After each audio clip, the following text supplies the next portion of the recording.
মেয়েদের জীবন ক্ষণে ক্ষণে পাল্টায়, প্রতিনিয়ত পাল্টায়। আসলে জীবন সবারই পাল্টায়, কিন্তু মেয়েরা দেখুন একসময় বাবার বাড়ি, একসময় শ্বশুর বাড়ি, তারপরে হয় আবার ছেলের বাড়ি।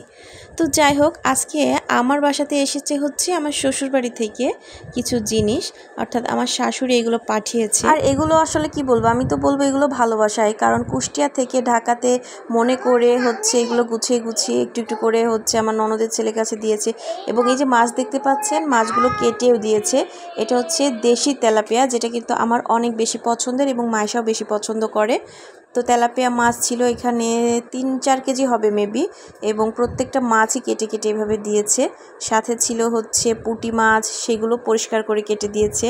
ছিল হচ্ছে ওদের বাড়িতে লাগানো আর কি পটল, তারপরে হচ্ছে উস্তে, এগুলো আসলে খাওয়ার জন্য ওরা মোটামুটি লাগানো হয়, সেখান থেকে আমাদের জন্য ছিঁড়ে ছিঁড়ে পাঠিয়েছে।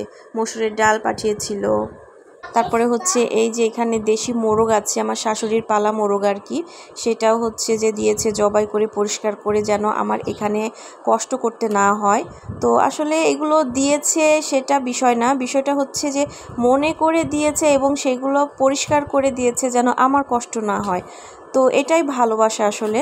আর এই যে উস্তেগুলো ছিল, এটাও কিন্তু ওদের লাগানো গাছের আর কি, নিজেদের বাসায় খাওয়ার জন্য। আর সব থেকে ভালো লাগার জিনিস ছিল এই যে দেখতে পাচ্ছেন, এটা হচ্ছে কাবিল কচুর ডাঁটা এবং শাক। এটা যে আমার কি পছন্দের, মানে এটা বলে বোঝানো যাবে না।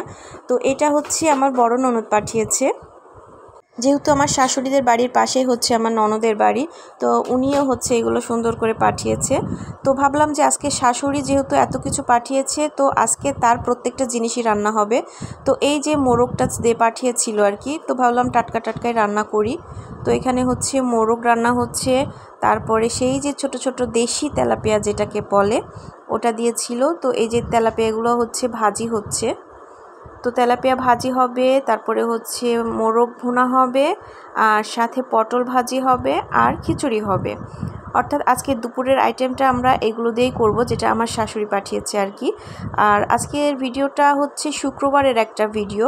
তো মাইশার বাবাও যেহেতু বাড়িতে ছিল, তো ভাবলাম যে সব ফ্রেশ জিনিস যেহেতু পাঠিয়েছি গ্রাম থেকে, তো ফ্রেশ জিনিসগুলো আসলে টাটকাই খাই আর কি। এর আগেও যদি উনি অনেক কিছুই পাঠায়, আসলে বাবা মায়েদের মন তো, দূরে থাকি তারপরেও আসলে বাবা মায়েরা আমাদের জন্য একটু বেশিই ভাবে। যেমন আমার মা হচ্ছে যে যদি কাউকে পায় যে কেউ আমার বাসায় আসছে, তখনই তাকে ধরবে যে এইটুকু নিয়ে যা সেটুকু নিয়ে যা। আবার আমার শাশুড়িও সেম কাজ করে, কেউ যদি শোনে যে আমার বাসায় আসছে বা বাসার আশেপাশে আসছে, তাদের কাছেও হচ্ছে যে এরকম টুপলা ধরিয়ে দেয় যে হচ্ছে যে ওদের কাছে একটু পৌঁছিয়ে দিবি আর কি। তো এই তো বললাম যে দূরে থাকি, তারপরও বাবা মা তো বাবা মাই, তাই না? আর ঢাকা শহরে আসলে ভেজাল জিনিসপত্র খেতে খেতে মানে এমন অবস্থা হয়ে গেছে। তো গ্রাম থেকে একদম বিশুদ্ধ জিনিসগুলো পেলে খুব ভালো লাগে। যেমন এই যে পটল থেকে শুরু করে উস্তে, তারপরে মাছ, তারপরে মোরগ, এগুলো কিন্তু একদম ন্যাচারাল আর কি, ফ্রেশ ছিল। তো যাই হোক, আলহামদুলিল্লাহ, মাশাল্লাহ, লাখ লাখ শুকরিয়া আল্লাহর কাছে যে সব কিছু মিলে সবাইকে নিয়ে অনেক ভালো আছি। আর পুঁটি মাছ এবং হচ্ছে যে ছোট ছোট দেশি তেলাপিয়া যেগুলো, এগুলো কিন্তু আমার ভাসুর সব সময় সব কিছু গুছিয়ে ঠিকঠাক করে দেয়। কারণ আমার ভাসুর আসলে জিজ্ঞেস করে যখন হচ্ছে যে কেউ এখানে আসবে, যে আমাকে বলে যে সাথী কি কি পাঠাবো বা কিছু খেতে ইচ্ছে হচ্ছে কি না। তো এই জিনিসটা আসলে আমার বেশি ভালো লাগে। তো আমার যেহেতু শ্বশুর নেই, তো আমার ভাসুরই আসলে আমার শ্বশুরের ভূমিকা পালন করে আর কি, যেহেতু অনেক বড় তিনি, তো আমাদেরকে সেইভাবে আদর করে আগলে রাখে। তো এত দূরে থেকেও গ্রাম থেকে যে খোঁজ নেয় যে কিছু লাগবে কি না বা কিছু ইচ্ছে করছে কি না খেতে, এটা আসলে একটা অন্যরকম ভালো লাগা কাজ করে। এটা আসলে কাউকে বলে বোঝানো যাবে না। অনেকে হয়তো ভাবতে পারেন যে এইটুকু জিনিসের আবার বলার কি আছে, দেখানোর কি আছে।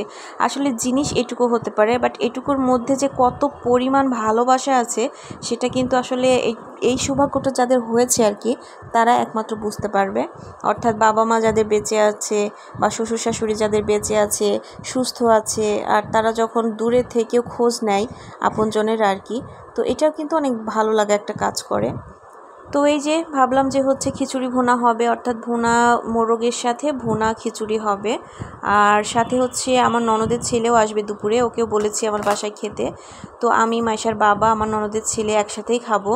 তো যার জন্য একটু তাড়াতাড়ি কাজ গুছিয়ে নিচ্ছি আর কি, অর্থাৎ নামাজ পড়ে জুম্মার পরে আমরা 3 জন একসাথে খাবো। তো আসলে যখন যে পরিবেশের সাথে আসলে থাকতে হয় সেভাবে মানিয়ে নিতে হয়। কারণ মায়ের বাড়ি যখন ছিলাম তখন তাদের সাথে একভাবে ছিলাম, শ্বশুর বাড়িতে যখন এসেছি তখন শ্বশুর শাশুড়ি বা যদিও শ্বশুরকে পাইনি, আপনজনদের ননদ ভাসুর, ননদের ছেলে মেয়ে সবাইকে নিয়ে আপন করে রাখার চেষ্টা করি আর কি। আর এজন্য নিজেদের মধ্যে বন্ডিংটা সবার সাথে এত ভালো আছে আলহামদুলিল্লাহ। তো যাই হোক, সবাই দোয়া করবেন আমাদের জন্য।